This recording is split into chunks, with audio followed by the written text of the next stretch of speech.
हरिओम नमो नमः। आप सभी का इस ज्ञान में काशी चैनल में हार्दिक स्वागत। जैसा कि आप जानते हैं इसमें बहुत सारे पाठ चला रहे हैं। अभी हम तर्क संग्रह पढ़ने जा रहे हैं। तर्क संग्रह में कहाँ चले गए? ये शब्द खंड हो गया है।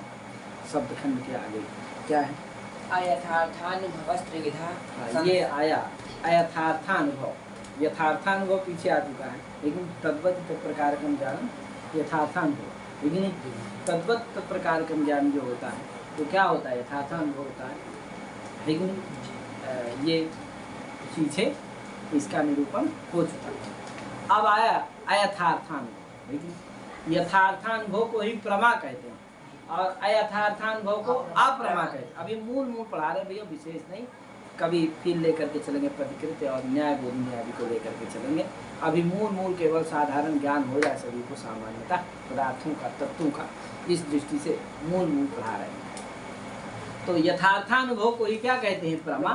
अयथार्थानुभव को क्या कहते हैं? अप्रमा कहते हैं। तो यो अयथार्थानुभव कितने प्रकार का है? अयथार्थानुभव त्रिविधा। अयथार्थानुभव त्रिविधा, लेकिन त्रिविधा संशय, विपर्य, तर्क भेद। संशय, विपर्य और तर्क भेद से जो अयथार्थानुभव है वह 3 प्रकार का होता है। समझे कि नहीं? ध्यान रखना, अयथार्थानुभव, यथार्थानुभव नहीं। कौन? अयथार्थानुभव। तो ये अयथार्थानुभव 3 प्रकार का होता है, संशय, विपर्य और तर्क भेद। एकस्मिन् धर्मेणि का भैया अब बताएगा सबका लक्षण कि संशय किसको कहते हैं, विपर्य किसको कहते हैं, तर्क किसको कहते हैं, ये सबका लक्षण आगे बताने वाले हैं, है कि नहीं? तो सबसे पहले कौन है? संशय। तो कहा भैया संशय किसको कहते हैं? तो संशय का लक्षण बताने जा रहे हैं। एकस्मिन् धर्मिणि विरुद्ध नाना धर्म वैशिष्ट्यावगाही ज्ञानम संशय। ये संशय करते हैं, है कि नहीं? एकस्मिन् धर्मिणि विरुद्ध नाना धर्म वैशिष्ट्यावगाही ज्ञानम संशय। स्थाणुर्वा पुरुषोवा, है कि? ये स्थाणुर्वा पुरुषोवा, ये क्या है? संशय, संदेह। आप जानते हैं, करते हैं, अरे संदेह है क्या आपको कभी? तो संदेह ही कोई संशय कहते हैं। समझे कि? जैसे किसी को रात में देखा, लकड़ी का खंभा है, उसको सोचा आदमी तो नहीं बैठा हुआ है, तो उसको संदेह हो गया कि ये स्थाणु है कि पुरुष है कि नहीं? रात को देखा तो आदमी की तरह था वो स्थाणु, तो सूखी लकड़ी का भैया स्थाणु है कि पुरुष है क्या? संदेह हो गया उसको। अतः स्थाणुर्वा पुरुषो, ऐसा उसको संदेह हुआ। इस संदेह का लक्षण है एकस्मिन् धर्मिणि विरुद्ध नाना धर्म वैशिष्ट्यावगाही ज्ञानम संशय। ये संशय का लक्षण है। चलिए हम लोग थोड़ा देखते हैं, इसको थोड़ा जानने का प्रयास करते हैं। तो एकस्मिन् धर्मिणि माने एक धर्मी में विरुद्ध नाना धर्मों के संबंध के ज्ञान को ही क्या कहते हैं? संशय कहते हैं। जैसे देख लीजिए, एकस्मिन् धर्मिणि माने एकस्मिन्नेव पुरोवर्तिनि दृश्यमाने पदार्थे, यानी स्थाणु रूपे पदार्थे। लेकिन स्थाणु रूप जो पदार्थ है, लकड़ी का वो जो खंभा है, उसको स्थाणु कहते हैं। तो स्थाणु रूप जो एकस्मिन् धर्मिणि माने एकस्मिन् धर्मिणि पुरोवर्तिनि दृश्यमाने पदार्थे, लेकिन पुरोवर्ती जो दृश्यमान जो स्थाणु पदार्थ है उसमें नाना विरुद्ध नाना धर्म, एक होता है समान धर्म, एक ठो होता है विरुद्ध नाना धर्म। विरुद्ध नाना धर्म को ही कहते हैं व्यधिकरण नाना धर्म। व्यधिकरण नाना धर्म का मतलब होता है जो भिन्न भिन्न अधिकरणों में रहे। विरुद्ध धर्म वही ना होता है। समान धर्म तो हो जाएगा कि एक ही में रहे दोनों धर्म। जैसे देखो, मनुष्यत्व और ब्राह्मणत्व दोनों क्या है? समान धर्म। समान धर्म मतलब जहाँ मनुष्यत्व है उसी में ब्राह्मणत्व भी है कि नहीं है? अतः किंतु ब्राह्मणत्व क्षत्रियत्व ये क्या है? विरुद्ध नाना धर्म है कि नहीं है? विरुद्ध नाना धर्म है दोनों की नहीं है, क्योंकि जहाँ ब्राह्मणत्व है वहाँ क्षत्रियत्व नहीं है, जहाँ क्षत्रियत्व है वहाँ ब्राह्मणत्व नहीं है। अतः ये दोनों धर्म कौन से? ब्राह्मणत्व और क्षत्रियत्व, ये क्या है? विरुद्ध है कि नहीं है? लेकिन पुस्तकत्व, ब्राह्मणत्व और मनुष्यत्व ये क्या है? है कि नहीं? जीवत्व और मनुष्यत्व कह सकते हो, है कि नहीं? प्राणधारी तो कुछ भी कहो। तो ये क्या है? समान धर्म है। जो एक ही अधिकरण में रह जाए दोनों, वो क्या होते हैं? समान धर्म होते हैं, वो विरुद्ध धर्म नहीं होते। लेकिन जो व्यधिकरण धर्म होते हैं यानी विरुद्ध धर्म होते हैं वो व्यधिकरण होते हैं, अर्थात एक अधिकरण में दोनों नहीं रहते हैं, भिन्न भिन्न अधिकरणों में रहते हैं, इसलिए उनको क्या कहा जाता है?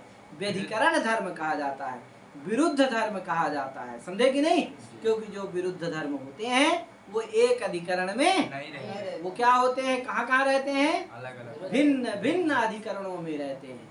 समझे कि नहीं? कहाँ कहाँ रहते हैं? भिन्न भिन्न अधिकरणों में रहते हैं, एक अधिकरण में नहीं रहते, इसीलिए उनको व्यधिकरण धर्म कहा जाता है। क्या कहा जाता है? व्यधिकरण धर्म। अतः व्यधिकरण जो नाना धर्म, विरुद्ध जो नाना धर्म, तद वैशिष्ट, वैशिष्ट उनका जो वैशिष्ट, वैशिष्ट माने होता है संबंध, तद अवगाही ज्ञान को क्या कहते हैं? संशय। तो देखो जैसे स्थाणुर्वा पुरुषो में घटा लो, एकस्मिन धर्मी मतलब पुरोवर्तिनी दृश्यमाने स्थाणु रूपे पदार्थे, है कि नहीं? पदार्थ रूपे धर्मिणी। विरुद्ध नाना धर्म तो स्थाणुत्व पुरुषत्व रूप विरुद्ध नाना धर्म, विरुद्ध नाना धर्मा, है कि नहीं? विरुद्ध जो नाना धर्म है कौन है? स्थाणुत्व पुरुषत्व आदय, है कि नहीं? इनका जो वैशिष्ट माने संबंध, तदवगाही ज्ञान जो हुआ कौन सा? स्थाणुर्वा पुरुषोवा इत्याकारक ज्ञान, इसी ज्ञान का नाम है संशय। इसको क्या कहेंगे? संशय। अर्थात स्थाणुर्वा पुरुषोवा, इस ज्ञान को क्या कहते हैं? संशय। तो समझे रहे ना? संशय का लक्षण है एकस्मिन धर्मिण विरुद्ध नाना धर्म वैशिष्ट्यावगाही ज्ञानम संशय, और संशय कहते हैं स्थाणुर्वा पुरुषोवा, इस ज्ञान को क्या कहते हैं? संशय कहते हैं। समझे कि नहीं? तो ये संशय का हो गया। संशय विपर्यय, विपर्यय क्या है भैया? मिथ्या ज्ञान, मिथ्या ज्ञानम विपर्यय। मिथ्या ज्ञान को क्या कहते हैं? विपर्यय। समझे कि नहीं? बताइए मिथ्या, इसमें भ्रमात्मक ज्ञान, मिथ्या ज्ञान ये अप्रमा है, अयथार्थानुभव है। अयथार्थानुभव क्या होता है? अप्रमा होता है। तो जो मिथ्या ज्ञान है उसी का नाम है विपर्यय। यथा सुप्ताविदं रजतमिति। हाँ, यथा भैया जैसे उदाहरण बताइए, तो का उदाहरण जैसे सुप्तौ इदम रजतम, सुक्ति में, सुक्ति मैंने समझ रहे हैं ना? जो सीपी होती है, बारू रेत होता है, जहाँ गंगा जी के पास जाएंगे ना तो उसमें छोटी छोटी सी वो सीपी पड़ी रहती है, चांदी की तरह वो चमकती हैं, उन्हीं को क्या कहा जाता है? सुक्ति। और उस सुक्ति में कोई क्या समझ लिया? उसको चांदी समझ लिया, रजत समझ लिया। समझे कि नहीं? चमक रही है, धूप है, कहा भैया अरे रजत है, चलो ले लो भैया, समय तो लोग इतनी पा जाओ, है कि नहीं? तो दौड़ के भागा, गया देखा तो कह रही है ये तो क्या है? है कि नहीं? सीपी। तो इस तरह से सुक्ति में जो रजत का ज्ञान हुआ ना, उसी का नाम है विपर्यय, उसी को मिथ्या ज्ञान कहते हो। मिथ्या ज्ञान रहा कि नहीं रहा? तुमने जाके पछताया, दौड़ के भागा बेचारा, गर्मी में गया, वहां जब देखा तो कहा अरे पछताया, अरे ये तो मिथ्या ज्ञान हो गया था, मुझे गलत ज्ञान हो गया, है कि नहीं? तो इस तरह से मिथ्या ज्ञानम विपर्यय। तो मिथ्या ज्ञान क्या है भैया? सुक्तौ इदम रजतम, सुक्ति में रजत का ज्ञान हो जाना ही क्या है? मिथ्या ज्ञान है। सर्प में रज्जू में सर्प का ज्ञान हो जाना ही क्या है? मिथ्या ज्ञान, मिथ्या ज्ञान है, विपर्यय ज्ञान है। समझे कि नहीं? रज्जू में सर्प का ज्ञान, सुक्ति में रजत का ज्ञान। समझे कि नहीं? आगे व्याप्यारोपेण व्यापक। आपका तो दो हो गए, संशय और विपर्यय। अब आया तर्क। तर्क क्या है भैया? तो कहा तर्क की जानते हो जरूरत क्यों पड़ती है? व्यभिचार शंका का निवारण करने के लिए क्या होती है? तर्क की आवश्यकता होती है। समझे कि नहीं? भूयो दर्शन से जहाँ व्यभिचार शंका होती नहीं, निवृत्त होती है, वहाँ पर व्यभिचार शंका की निवृत्ति करने के लिए क्या होती है? तर्क की जरूरत होती है। समझे कि नहीं? किसके लिए? व्यभिचार शंका की निवृत्ति के लिए, है कि नहीं? किसकी जरूरत होती है? तर्क के लिए तर्क की जरूरत होती है। देखो जैसे जो बन्ही धूम है दोनों, पर्वतो बन्हीमान धूमा, यहाँ किसी को जिज्ञासा हो गई, शंका हो गई कि भैया ये जो धूम है ये बन्ही पे विचारी है कि नहीं? बन्ही का व्यभिचारी है कि नहीं? धूम बन्ही पे विचारी अस्ति नास्ति, है कि नहीं? बन्ही पे विचारी तो नहीं है कहीं धूम। तो कहा भैया नहीं, बन्ही पे विचारी नहीं, यानी बन्ही जहाँ नहीं है वहां भी तो धूम नहीं रहता। समझे कि नहीं? कहा भैया ऐसी बात नहीं है, बन्ही को छोड़ करके धुआं, भले बन्ही धुआं को छोड़ करके रहे लेकिन धुआं बन्ही को छोड़ के नहीं रहता। इसीलिए धुआं क्या नहीं है? धूम जो है बन्ही पे विचारी नहीं है, बन्ही धूम पे विचारी है, लेकिन धूम बन्ही पे विचारी। समझ रहे ना? बन्ही क्या है? धूम पे विचारी है, क्योंकि जहाँ धूम नहीं है, कहाँ? अयो गोलक में, वहां भी बन्ही है। इसलिए बन्ही तो क्या है? धूम व्यभिचारी है, लेकिन धूम क्या नहीं है? बन्नी व्यभिचारी बन्नी व्यभिचारी नहीं है, क्योंकि जहाँ बन्नी को छोड़ करके धुआं नहीं रह सकता। समझे कि नहीं? क्योंकि धुआं जो है बन्नी का कार्य है, बन्नी कारण है, कारण के बिना कार्य नहीं हो सकता। समझे कि नहीं? कारण होगा तो भी कार्य होगा, पिता होगा तभी पुत्र होगा, बच्चा होगा, पुत्र होगा, अपत्य होगा, लड़की होगी, लड़का होगा, कुछ भी होगा। क्या यार? लेकिन कब होगा? जब क्या होगा? पिता होगा। पिता होगा, कारण होगा। समझे कि नहीं? कारण के बिना कार्य नहीं हो सकता। कोई कह दे ऐसे हो गया, क्या है कि नहीं? फूल सूंघने से, फूल खाने से क्या हो गया? तो ऐसी बात नहीं है कि नहीं? कारण जरूर है, कारण होगा तभी कार्य होगा। समझे कि नहीं? तो बन्नी होगी तभी क्या होगा? धुआं होगा, धुआं होगा। बिना बन्नी के धुआं नहीं होता। इसलिए धुआं क्या नहीं है? बन्नी व्यभिचारी नहीं है। तो मान लो जहाँ पर व्यभिचार शंका हो गई कि धूम क्या नहीं है, बन्नी व्यभिचारी तो नहीं है, इस तरह का जहाँ व्यभिचार शंका हो गई, उस शंका की निवृत्ति के लिए इस तर्क की जरूरत होती है। समझे कि नहीं? क्वचित शंका निवर्तक है कि नहीं? तर्क क्वचित शंका निवर्तक। तर्क जो है कहीं शंका निवर्तक होता। समझे कि नहीं? क्वचित सब जगह नहीं, कहीं कहीं। ये मुक्तावली का वो है, क्या है? कारिका, कारिका कांस है। चलो देखते हैं। तो समझ गए ना तर्क की क्यों जरूरत पड़ती है? व्यभिचार शंका की निवृत्ति के लिए तर्क की जरूरत होती है। समझ गए कि नहीं? अर्थात धूम बन्ही व्यभिचारी अस्ति नवा, है कि नहीं? धूम बन्ही व्यभिचारी तो नहीं है, इस तरह की जो शंका होगी इसकी निवृत्ति के लिए क्या जरूरत है? तर्क की जरूरत है कि नहीं भैया। अब तर्क क्या है? तो कहा व्याप्यारोपेण व्यापकारोपस तर्कः। व्याप्यारोपेण। अब देखो हम कहे थे कि जो पर्वतों व निमान धूमात, यहाँ जो व्यापक है उसका अभाव क्या हो जाएगा? व्याप्य हो जाएगा। और जो व्याप्य है उसका अभाव व्यापक हो जाएगा। व्यापक हो जाएगा। ये उल्टा हो जाता है, समझे रहना है। जैसे पर्वतों वन्यमान धूमात, वन्नी और धूम है, बताओ वन्नी व्यापक है और धूम क्या है? व्याप्य है। तो लेकिन जो वन्नी का अभाव होगा वो व्यापक नहीं होगा, वो व्याप्य हो जाएगा है। तो वन्नी का अभाव व्याप्य हो जाएगा और धूम का अभाव व्यापक हो जाएगा। समझे कि नहीं? तो क्या होगा? व्याप्यारोपेण व्यापकारोपस तर्कः, ये तर्क का लक्षण है। तो इसमें देखो कहेंगे कि यदि वन्निर न स्यात् तर्हि धूमोऽपि न स्यात्, ये तर्क हो गया कि भैया बन्नी धुआं जो है बन्नी व्यभिचारी नहीं है। क्यों?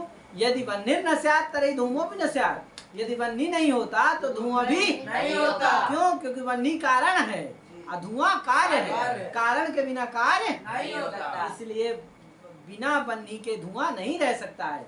इसलिए बन्नी अगर नहीं रहेगी तो धुआं नहीं रहेगा, अर्थात बन्नी को छोड़ करके धुआं नहीं रह सकता। इसलिए क्या है? धुआं जो है बन्नी का व्यभिचारी नहीं है।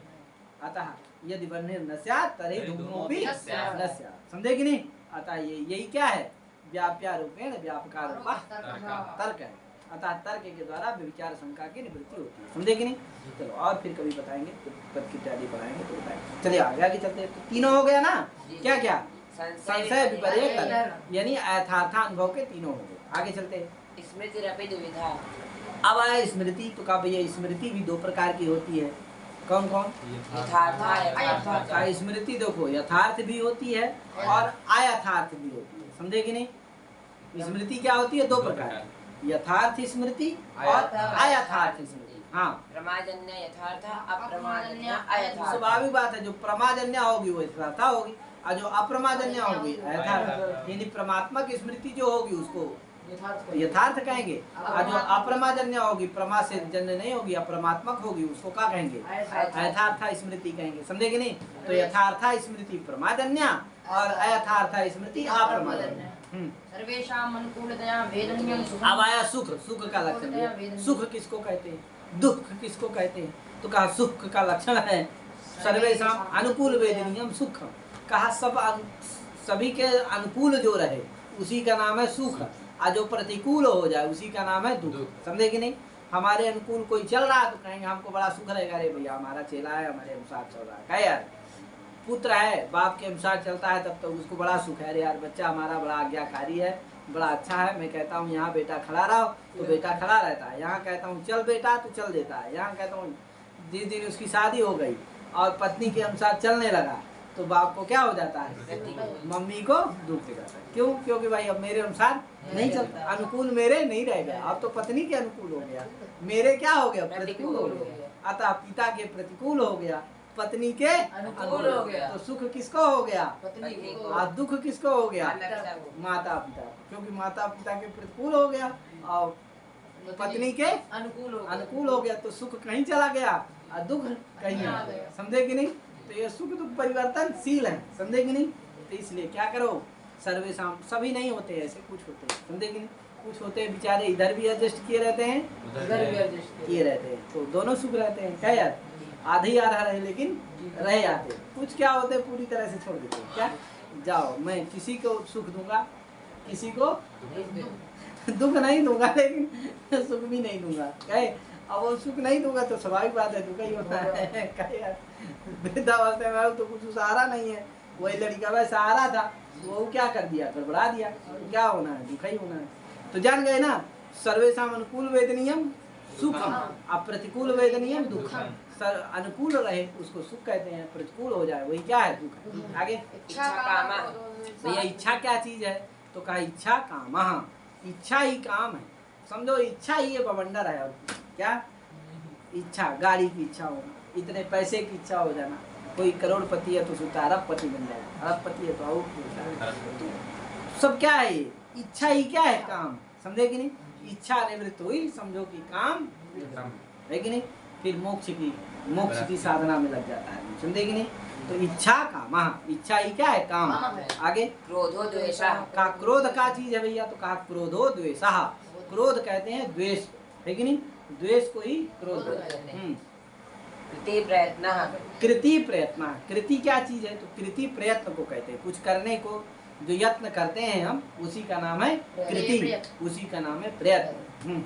विहित कर्म जन्य धर्मः। धर्म क्या है भैया, तो कहा शास्त्र विहित कर्म जन्य जो होता है, वो शास्त्र विहित जो कर्म है उसको करने से जो जन्य होता है उसको धर्म कहते हैं। शास्त्र विहित है कि भैया संध्या पूजा पाठ करो, है कि नहीं, धर्म का आचरण करो, है कि नहीं, माता पिता की सेवा करो, है कि नहीं, आचार्य देवो हो, मातृदेवो हो, पितृदेवो हो, अतिथि देवो, ये सब है। अब तुम अतिथि आए तो गाली देने लगो, उसको पानी में पिलाओ, कहे यार एक गिलास बनियो बनने पूछो, है उसको मार के भगा दो, उसको ये सब करो, तो इससे क्या है, ये शास्त्र विहित है नहीं, ये शास्त्र विहित नहीं है, तो ये निषिद्ध है कि नहीं? निषिद्ध कर्म। ब्राह्मणम न हन्यात्, है कि नहीं? ये क्या है, ब्राह्मण हनन नहीं करना चाहिए, ये निषिद्ध कर्म है। और तुम हनन करो तो क्या हो जाएगा, इससे जो उत्पन्न होगा वो क्या होगा, पाप होगा। और जो विहित कर्म है कि अतिथि देवो पितृ मातृ, इसका पालन करोगे और पूजा पाठ संध्या वंदन आदि, इससे क्या होगा, इस कर्म से जन्य क्या होगा, धर्म होगा, और धर्म से स्वर्ग की प्राप्ति होगी। और निषिद्ध जो कर्म होगा, निषिद्ध कर्म क्या है, ब्राह्मणम नान्यात्, सुरापानम न कुर्यात्, सुरापान मत करो, ब्राह्मण हनन मत करो, कुछ भी गलत काम मत करो। तो फिर उसको भी जो करोगे तो क्या होगा, निषिद्ध कर्म को करने से जो उत्पन्न होता है उसी का नाम है अधर्म। अधर्म करने से नरक होता है, सीधे यमराज जी कहाँ ले जाते हैं, नरक में, वहाँ ले जाकर भट्टी में फेंक देते हैं। समझे कि नहीं? वो भट्टी गैस से नहीं चलती है कि गैस में क्या हो जाए, खत्म हो जाए तो पता चले बच गए, कहे वहाँ निरंतर क्या है।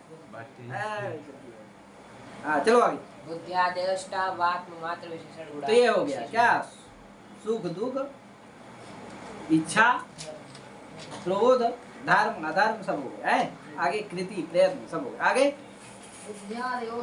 का बुद्धियादि जो 8 है, कौन कौन, बुद्धि सुख दुख इच्छा द्वेष प्रयत्न धर्म अधर्म, यही ना है, बुद्धि सुख दुख इच्छा द्वेष प्रयत्न धर्म अधर्म, ये 8 हो गए। ये 8 जो है आत्ममात्र विशेष गुण, आत्ममात्र वृत्ति विशेष गुण है। बुद्धियादि अष्टौ आत्म मात्र वृत्ति विशेष गुण, ये आत्ममात्र, ये 8 जो गुण है वो कहाँ रहते हैं, केवल आत्मा में रहते हैं। कहाँ रहते हैं, केवल आत्मा में, आत्मा से अतिरिक्त कहीं नहीं रहते। और विशेष गुण इनको कहा जाता है, क्या कहा जाता है, विशेष गुण कहा जाता है। कुछ सामान्य गुण होते हैं, कुछ इनको क्या कहा जाता है, विशेष गुण कहा जाता है। आगे चलो। बुद्धि इच्छा प्रयत्न द्विधा। आए, बुद्धि इच्छा प्रयत्न बुद्धि इच्छा बुद्धि का नाम है इच्छा। बुद्धि किसको कहते हैं? इच्छा क्या क्या बोल रहे? बुद्धि इच्छा बुद्धि इच्छा प्रयत्न द्विधा नित्या नित्याश्च। बुद्धि इच्छा प्रयत्न, अरे यहाँ तक बोलो, वही तो कह रहा, डबल की किताब देखो। बुद्धि इच्छा प्रयत्न द्विधा, बुद्धि इच्छा और प्रयत्न, ये तीन जो है कौन कौन? बुद्धि इच्छा और प्रयत्न, ये हाँ, तीन ये तीन क्या होते हैं? दो बुद्धि इच्छा प्रयत्न, हाँ ये दो प्रकार के होते हैं। तीन है कौन? बुद्धि इच्छा, इच्छा प्रयत्न, ये जो तीन ठो हैं ये क्या होते हैं? दो दो प्रकार के होते हैं। नित्य भी होते हैं, अनित्य अनित्य भी भी होते होते हैं। हैं। का नित्य किसके होते हैं? तो का जो ईश्वर के बुद्धि इच्छा प्रयत्न रहेंगे वो नित्य रहेंगे ईश्वर के, और जो जीव के रहेंगे वो अनित्य रहेंगे।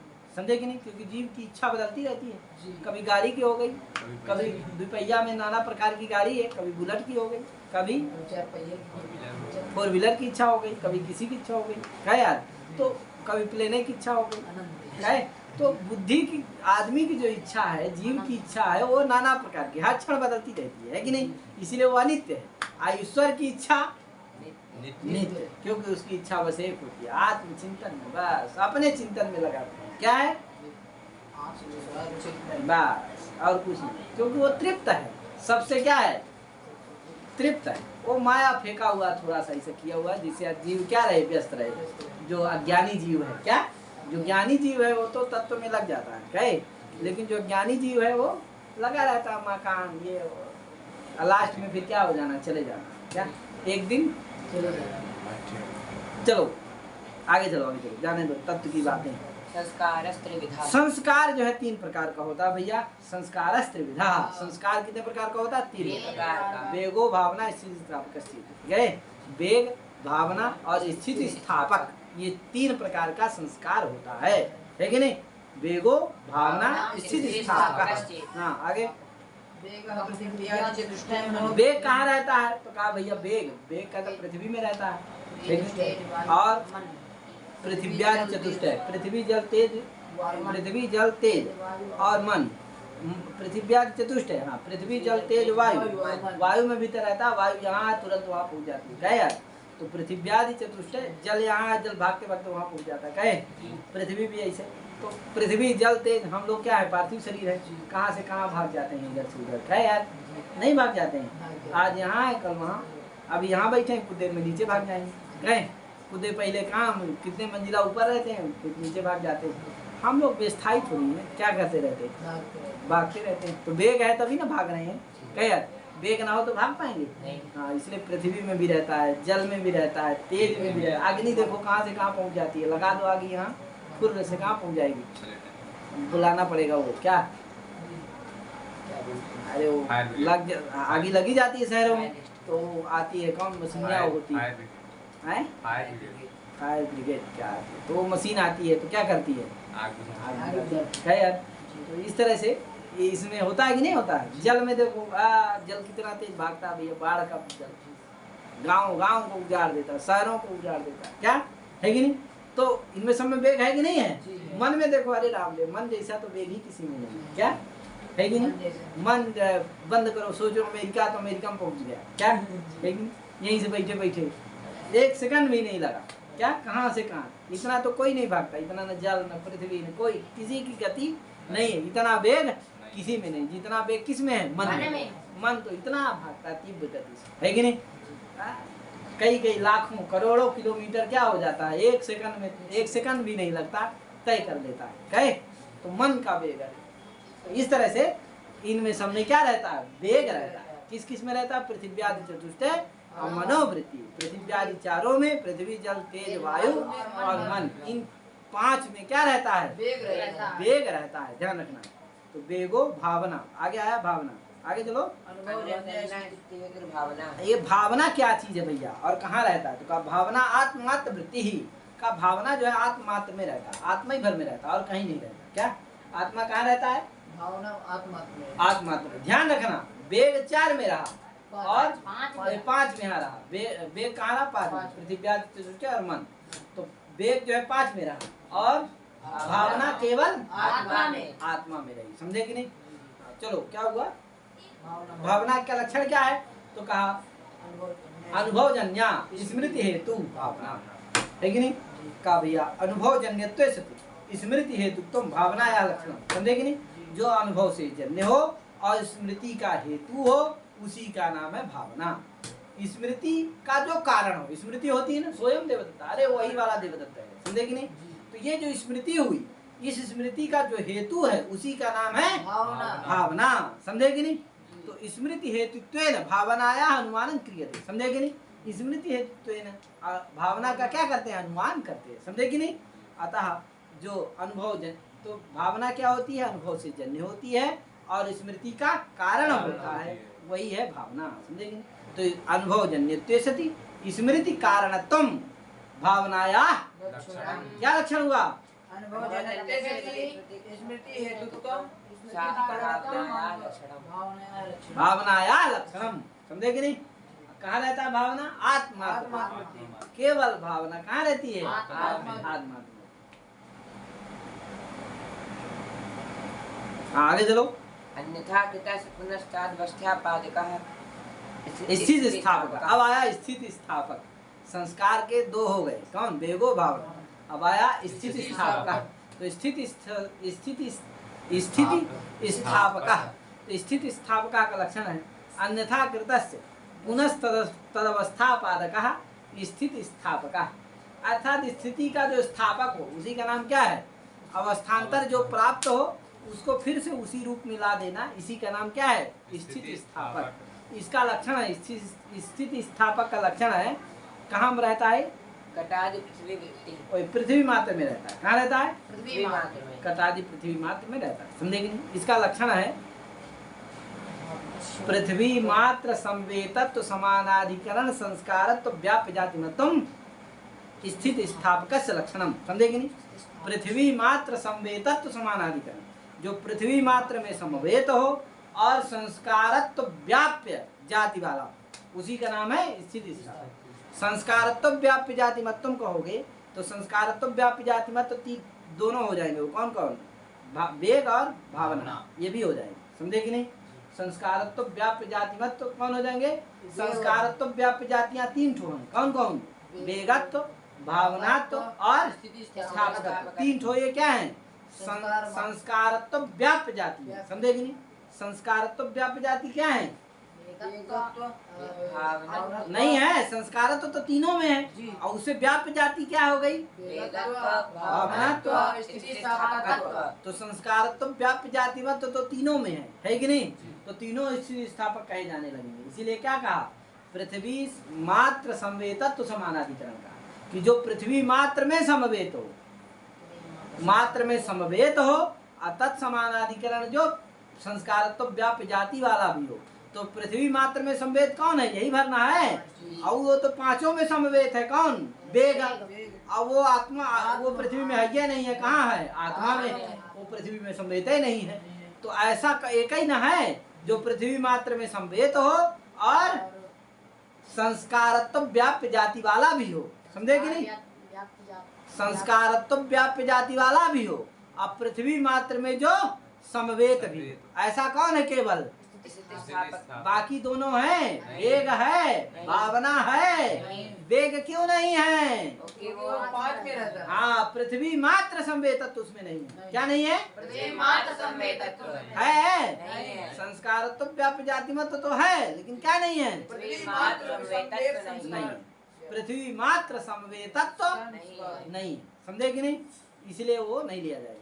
और ये भी नहीं लिया जाए कौन? भावना भी, क्योंकि भावना भी पृथ्वी मात्र, पृथ्वी में समवेत ही नहीं है, वो तो कहाँ रहती है? आत्मा में रहती है। इसलिए भावना भी नहीं ली जाएगी। कौन लिया जाए? केवल क्यों? क्योंकि यही पृथ्वी मात्र में रहता है, पृथ्वी मात्र में संवेद भी है और संस्कारत्व व्याप्य जाति वाला भी है, समझे कि नहीं? तो संस्कार पृथ्वी मात्र संवेदत्व समानाधिकरण संस्कारत्व व्याप्य जाति मत्तम स्थित स्थापक लक्षणम, समझे कि नहीं? यद्यपि गंध भी हो सकता है। पृथ्वी मात्र में संवेद कौन रहता? गंध। पृथ्वी का न गुण है गंध, गंधवत्तम पृथ्व्या लक्षणम। तो गंध कहाँ रहता है? पृथ्वी मात्र में संवेद रहता है, लेकिन उसमें पृथ्वी मात्र संवेदत्व तो है, लेकिन संस्कार संस्कारत्व व्याप्य जाति मत तो है उसमें, नहीं है। संस्कारत्व व्याप्य जाति का जो है तीन वो है उसमें कौनो जाति, नहीं है। इसलिए गंध लिया जाएगा। नहीं लिया जाएगा। हाँ, कौन लिया जाएगा? केवल स्थित स्थापकत्व ही लिया जाएगा, ऐसा जो पृथ्वी मात्र में संवेद है और संस्कारत्व व्याप्य जाति वाला है। समझे कि नहीं? तो संस्कार पृथ्वी मात्र संवेदत्वे सति संस्कारत्व व्याप्य जाति मतम स्थित स्थापकस्य लक्षणम ज्ञातम न वा? जान गए कि नहीं जान गए? आगे चलो, जान गए तो बहुत है इतना यार। अब आगे फिर कभी पढ़ाएंगे यार। चलो आगे। चलनात्मकम कर्म क्या आपको कोई समस्या है इसमें? आपको कोई समस्या? आगे चलनात्मकम कहा कर्म भैया कर्म किसको कहते हैं? कहा भैया कर्म माने क्रिया लेना है। यहाँ क्या लेना है? कर्म माने क्रिया लेना। क्रिया। न्याय में कर्म मतलब होता है क्रिया, क्रिया। और व्याकरण में कर्म माने कर्तृप्सितम कर्म, कर्म माने कर्म संज्ञा। समझे कि नहीं? यहाँ क्या लेना है? क्रिया न्याय में कर्म का मतलब होता है क्रिया। क्रिया चलनात्मकम कर्म। कहा चलनात्मक क्या है? क्रिया है, कर्म है। समझे कि नहीं? ऊर्ध्वदेश और वो जानते ही हो कई प्रकार का होता है? पंचकर्माणि पंचकर्माणि। कर्म कितने होते हैं? 5। उच्छेपन, प्रक्षेपण, आकुंचन, प्रसारण, गमन। आकुंचन, प्रसारण, गमन। हाँ देखो, अब उसी का सबका लक्षण लिख रहा कि भैया उच्छेपन किसको कहते हैं, अपक्षेपण किसको कहते हैं, ये सबका लक्षण लिख रहे हैं। समझे कि नहीं? का ऊर्ध्व देश संयोग हेतु उत्क्षेपण। का ऊर्ध्व देश का संयोग हेतु जो होता है उत्क्षेपण होता है। अपक्षे अधोदेश संयोग होती जो होता है वो अपक्षेपण होता है। ये सबका लिख दिया। और शरीर से सन्निकृष्ट संयोग हेतु राकिंचनम। समेटने से क्या होता है? शरीर के सन्निकृष्ट पदार्थ आता है। गौवा है, समेटोगे कहाँ आएगा? शरीर सन्निकृष्ट ही ना होगा। अतः शरीर से सन्निकृष्ट संयोग हेतु आकुंचनम। विप्रकृष्ट से प्रसारण करने से, फैलाने से क्या होता है? शरीर से दूरी जाता है। अतः शरीर से विप्रकृष्ट संयोग हेतु किम भवति? प्रसारणम भवति। और बाकी जितना भी क्रिया है वो सब किस में आती है? गमन में आ जाती है। समझे कि नहीं? अन्यत सर्वम गमनम। इसलिए कर्म कितना है? 5 है। 5 से अतिरिक्त कोई कर्म और वह नहीं है। समझ गए ना? आगे चलो भैया। नित्यम एक मने का अनुगतम ये आप सामान्य का लक्षण कह रहे हैं। सामान्य का लक्षण करने जा रहे हैं कि सामान्य किसको कहते हैं। तो कहा नित्यम एकम अनुगतम सामान्यम। जो नित्य हो, एकम मने एक हो, और अनुगतम मने अनुगत हो, उसी का नाम है सामान्य। समझे कि नहीं? जो नित्य हो, एक हो, अनुगत हो, उसी का नाम है सामान्य। नित्यत्वे सति एकत्वे सति अनुगतत्वम सामान्य से लक्षणम। समझे कि नहीं? जो नित्य हो, एक हो, अनुगत हो, उसी का नाम है सामान्य। जैसे देखो घटत्व, पटत्व, मठत्व, ब्राह्मणत्व, क्षत्रियत्व, वैश्यत्व, शूद्रत्व, ये सब क्या है? जातियां। क्यों सामान्य है? क्यों? क्योंकि ये नित्य। देखो घटत्व क्या है? एक है। और क्या है? नित्य है। घट भले फूट जाए, लेकिन उनमें उसमें रहने वाली जो जाति है घटत्व, वो कभी फूटेगी, नष्ट होगी, जलेगी, कुछ नहीं होने वाली, वो नित्य है। अतः घटत्व जाति क्या है? घटत्व जाति है क्योंकि वो नित्य है और एक है और अनुगत है। अनुगत माने सभी जितने भी संसार में घट हैं, सभी घटों में वो क्या है? जाति रहती है। हाँ, एकाकारेण वो है। घटत्व जाति एकाकारेण है कि नहीं? अतः अनुगत है, सभी में अनुगत रूप से वो रहती है। अतः क्या है? घटत्व जाति है। समझे कि नहीं? इस तरह पटत्व, मठत्व, ये सब क्या है? जातियां, क्योंकि नित्य है, एक है और अनुगत है। इसका लक्षण इस तरह से कर सकते हो जाति का लक्षण कि नित्यत्वे सति, एकत्वे सति, अनेक समवेतत्व, अनेक सामान्य से लक्षण। समझे कि नहीं? जो नित्य हो, एक हो और अनेक में समवाय संबंध से रहती है, उसी का नाम है जाति। जैसे घटत्व जाति क्या है? नित्य है, एक है और अनेक घटों में समवाय संबंध से घटत्व जाति रहती है, इसलिए घटत्व क्या है? जाति। इस तरह पटत्व, मठत्व सब में घटा लेना। समझे कि नहीं? तो जाति का लक्षण हो गया नित्यत्वे सति, एकत्वे सति, समवाय संबंध, अनेक समवेतत्व, अनेक सामान्य से लक्षणम, जाते है लक्षणम। समझ गए कि नहीं? आगे भैया अब देखो, जाति जो है पर सामान्य होता है, एक अपर सामान्य होता है। पर सामान्य माने होता है कि जिससे पर कुछ भी ना हो, व्यापक, जिससे व्यापक कुछ भी ना। जैसे ब्रह्म है, ब्रह्म से व्यापक कुछ भी है।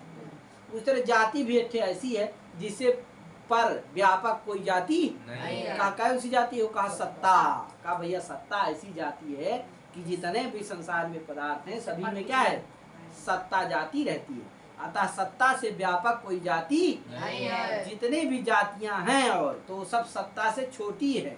कम है, न्यून देश में रहती हैं, इसलिए क्या है वो अपर है, व्याप्य है। लेकिन पर जाति कौन सी है, व्यापक जाति कौन सी है, सत्ता। समझे कि नहीं?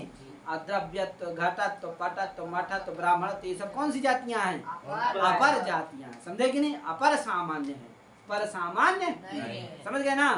आगे नित्य द्रव्य वृत्तयो व्यावर्तका विशेषा। आपका विशेष का क्या लक्षण है? तो कहा भैया नित्य द्रव्य वृत्तयो व्यावर्तका विशेष।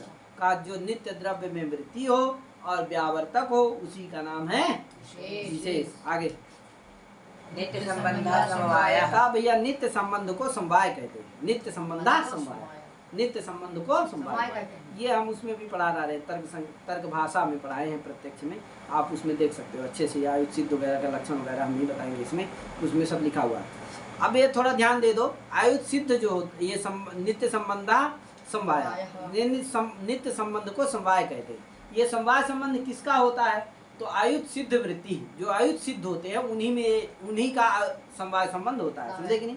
जो आयुष सिद्ध नहीं होते उनमें नहीं होता। का आयुष सिद्ध का लक्षण क्या है? तो ये आयुष सिद्ध का लक्षण लिखा हुआ है, ययोर द्वयोर मध्ये एकम अविनश्यत अवस्थम अपराश्रितम एवं तिष्ठते, है कि नहीं? तौ आयुष सिद्धौ। ये हम लक्षण उसमें तर्क भाषा में बताए हुए हैं, समझाए हुए ठीक से, उसी में आप देख लेना है। जैसे देखो बता दिया कहाँ है आयुष सिद्ध, कौन कौन है आयुष सिद्ध, तो बता दे रहा है। अवयव अवयविनो, अवयव अवयविनो, अवयव और अवयवी ये क्या है? आयुष सिद्ध है। अतः अवयव और अवयवी का जब भी संबंध होगा तो कौन सा होगा? समवाय संबंध होगा। कौन सा संबंध होगा? जैसे वृक्ष और शाखा का क्या संबंध होगा? हाथ का और शरीर का, जो हाथ अवयव है, शरीर क्या है? अवयवी। अतः अवयव अवयवी का कौन सा संबंध होगा? क्यों? क्योंकि ये आयुष सिद्ध है। समझे कि नहीं? और भैया आयुष सिद्ध का मतलब इतना समझ लेना कि जो एक दूसरे के बिना न रह पाए। शरीर के बिना हाथ रह सकता है? नहीं रह सकता। अतः क्या है? आयुष सिद्ध है। समझे कि नहीं? तो अवयव अवयविनो, गुण गुणिनो, गुणी के बिना, द्रव्य के बिना गुण रह सकता है? नहीं रह सकता। अतः गुण गुणी भी क्या है? आयुष सिद्ध है। तो गुण गुणी जैसे घट है, वो सफेद है, काला है, हरा है, नीला पीला है, क्या है? वो बिना घड़ा के वो हरा नीला काला पीला रह पाएगा? घड़ा को फोड़ दोगे तो वो नष्ट हो जाएगा, है कि नहीं? अतः वो आयुष सिद्ध है। अतः गुण और गुणी का, वो जो लाल घड़ा का रंग है, गुण है, और जो घड़ा है, उनका दोनों का संबंध कौन सा होगा? समवाय संबंध। समझे कि नहीं? तो गुण गुणी का, क्रिया क्रियावान का, देवदत्त है, चल रहा है तो गमनक क्रिया कर रहा है। अब बताओ गमनक क्रिया और देवदत्त के बीच में संबंध कौन सा होगा? क्यों? क्योंकि आयुष सिद्ध है वो दोनों, है कि नहीं? वो क्रिया बिना देवदत्त के रहेगी? नहीं रहेगी। अतः दोनों आयुष सिद्ध। जाति व्यक्ति, घटत्व जाति और घट व्यक्ति, इनका संबंध क्या होगा? समवाय संबंध। क्योंकि घटत्व जाति कहाँ रहेगी? घट में। बिना घट के रहेगी? नहीं। घटत्व जाति घट में रहेगी। अतः दोनों क्या है? आयुष सिद्ध। तो घट जाति व्यक्ति, समझ गए कि नहीं?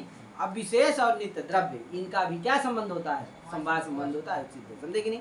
तो ध्यान रखना ये किनका किनका समवाय संबंध होता है। अवयव अवयविनो, गुण गुणिनो, क्रिया क्रियावतो, जाति व्यक्ति, विशेष नित्य द्रव्य शेष, है कि नहीं?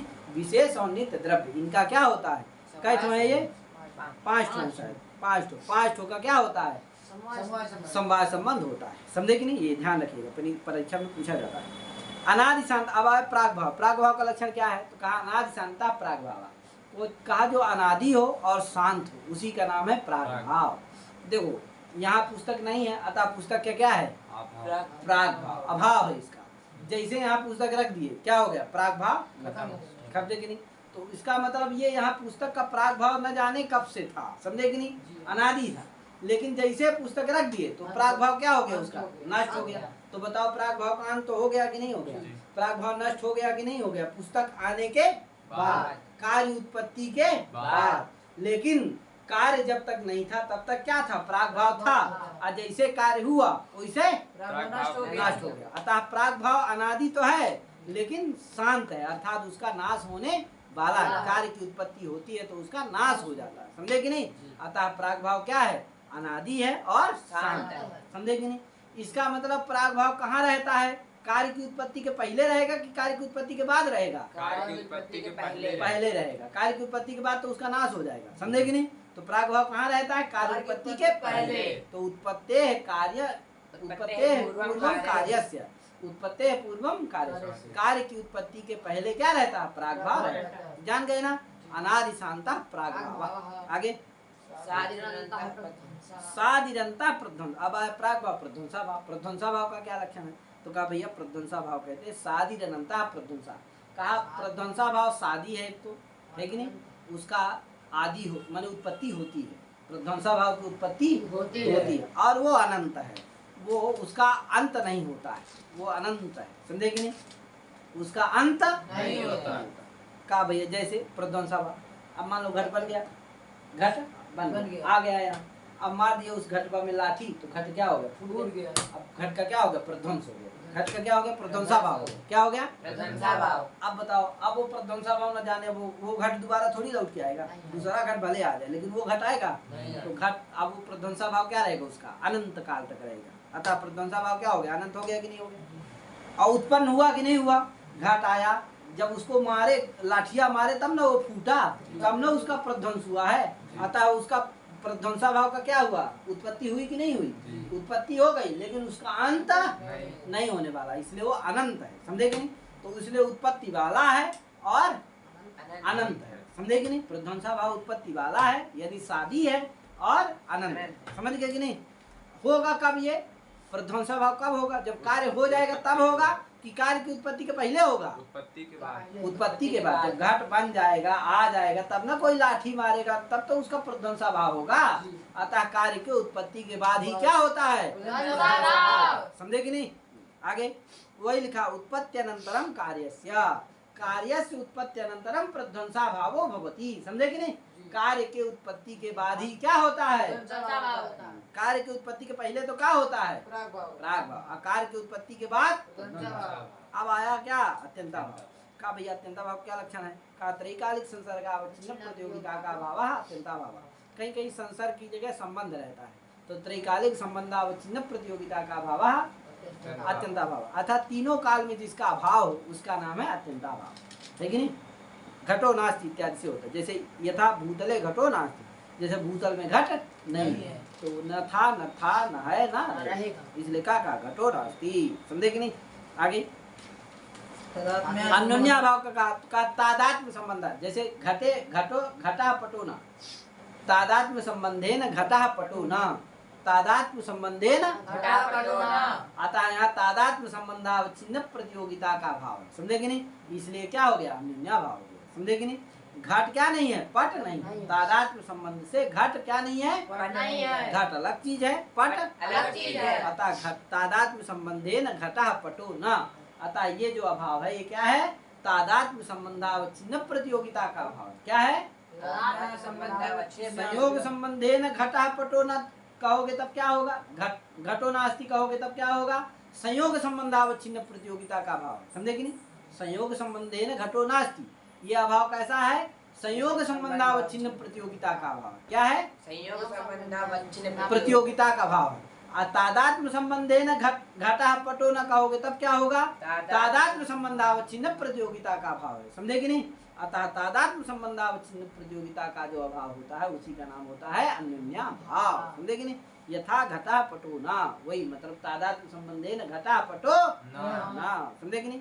आगे सर्वेषां पदार्थानां यथा यथम उक्तेषु अंतर्भाव सप्तयु पदार्था सिद्धम। का सर्वेषां पदार्थ, संसार में जितने भी पदार्थ आपको दिखे सभी पदार्थ यथा यथम उक्तेषु, जितने भी कहे गए हैं पदार्थ 7 ठो, उन्हीं में सबका क्या है? अंतर्भाव कर लेना चाहिए, उससे अतिरिक्त कोई पदार्थ नहीं है। अतः कई ठो पदार्थ हैं? 7 ही पदार्थ हैं। कौन कौन? द्रव्य गुण कर्म सामान्य समय अभाव सप्त पदार्था इति सिद्धम, सिद्ध हो गया। है कि नहीं? कारणाद न्याय मतयोर बाल व्युत्पत्ति सिद्धे अन्नम भट्टेन दिशा रजतस्तर्क संग्रह। का कारणाद न्याय, कारणाद माने वैशेषिक न्याय, कारणाद मुनि द्वारा प्रोक्त जो मत है और न्याय का जो मत है उसमें बालकों की व्युत्पत्ति की सिद्धि हो जाए, इसलिए विदुषा अन्नम भट्टेन, विद्वान अन्नम भट्ट के द्वारा तर्क संग्रह रचिता, तर्क संग्रह ग्रंथ रचित किया गया है, रचना किया गया है। समझे कि तर्क संग्रह ग्रंथ की रचना की गई। समझे कि नहीं? तो इस तरह से इति अन्नम भट्ट तर्क संग्रह, ये अन्नम भट्ट तर्क संग्रह हो गया मूल। आप कभी इसमें न्याय बुद्धि तर्क संग्रह इत्यादि तर्क इत्यादि करेंगे। तो इतने करके अपनी बात ध्यान देते।